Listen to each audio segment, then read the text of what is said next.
Meghan Markle et le prince Harry auraient probablement effectué la tournée en cours dans les Caraïbes à la place du duc et de la duchesse de Cambridge s'ils n'avaient pas quitté la firme, selon un commentateur royal. Meghan et le prince Harry ont cessé d'être des membres actifs de la famille royale fin mars 2020. Mais un expert royal pense que le duc et la duchesse de Sussex auraient probablement joué un rôle majeur pendant le jubilé de platine de la reine s'il était resté dans le giron royal comme membre de la famille royale à plein temps.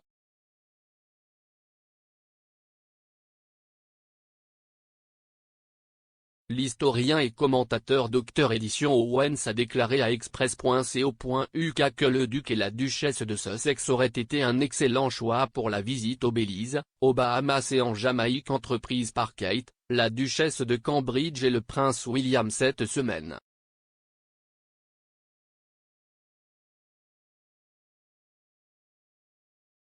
Il a déclaré, la question que j'ai supposée avoir été posée est la suivante, si Harry et Meghan faisaient toujours partie du groupe, seraient-ils ceux de la tournée dans les Caraïbes? Eh bien, probablement.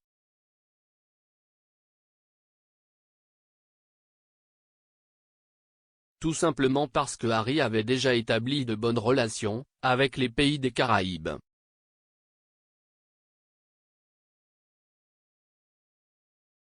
Et Meghan est beaucoup plus connue dans cette partie du monde. Le Dr Owens a ajouté que le duc et la duchesse de Sussex suscitent un grand intérêt parmi les jeunes générations.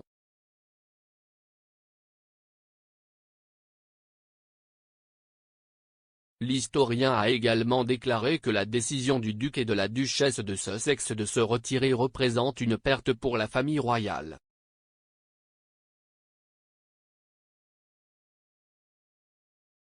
Meghan, en particulier, aurait pu aider la société à se connecter avec des personnes du monde entier d'une manière différente de celle des autres membres de la famille royale.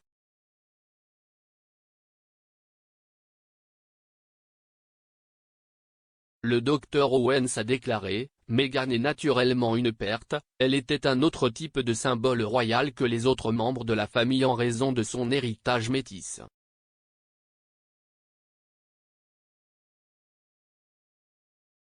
Elle pouvait se rapporter à des personnes ayant un héritage différent de différentes manières, d'une manière que la maison de Windsor, descendante de l'héritage blanc allemand, anglo-saxon et nord-européen, ne pouvait tout simplement pas espérer se connecter dans les mêmes termes.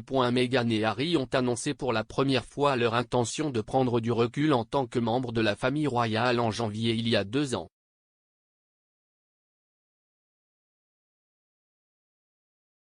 Le couple a déclaré dans une déclaration partagée sur leur compte Instagram aujourd'hui disparu qu'il voulait se tailler un nouveau rôle progressif au sein de l'entreprise.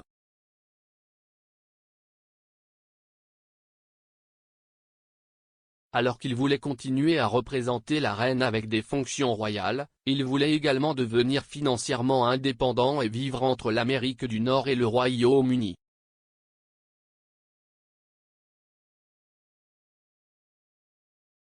Cependant, cette solution n'a pas été jugée possible et le duc et la duchesse ont finalement reculé de leur rôle, une décision les empêchant d'effectuer tout engagement royal et toute tournée. De plus, ils ne peuvent plus détenir des patronages militaires et royaux.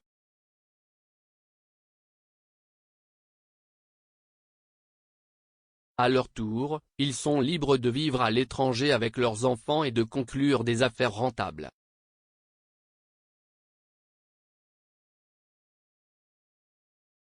Comme l'a noté le Dr Owens, le prince Harry a marqué le jubilé de diamant de la reine en 2012 en visitant les mêmes pays inclus dans la tournée en cours de Kate et du prince William.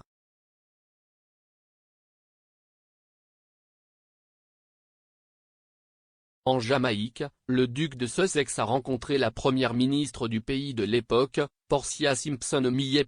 Quelques mois seulement avant la tournée du duc, l'ancien dirigeant politique a juré que la Jamaïque deviendrait une république.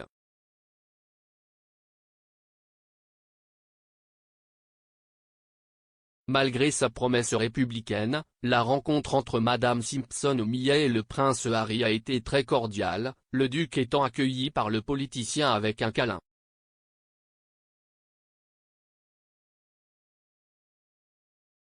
Rappelant la visite du prince Harry dans le pays, le Dr Owens a déclaré « La tournée du prince Harry en Jamaïque en 2012 s'est très bien déroulée auprès du public.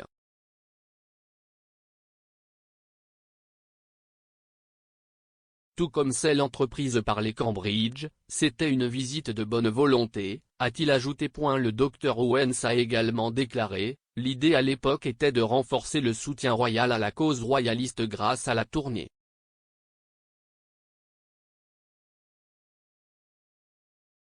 Kate et le prince William ont fait face à des protestations lors de leur tournée en cours à travers les temps.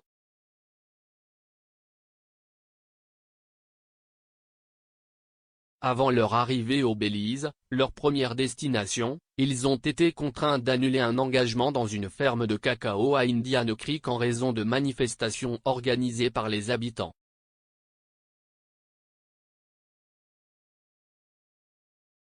À leur arrivée en Jamaïque mardi, les manifestants ont organisé un rassemblement près du Haut-Commissariat britannique à Kingston pour demander des réparations pour l'esclavage.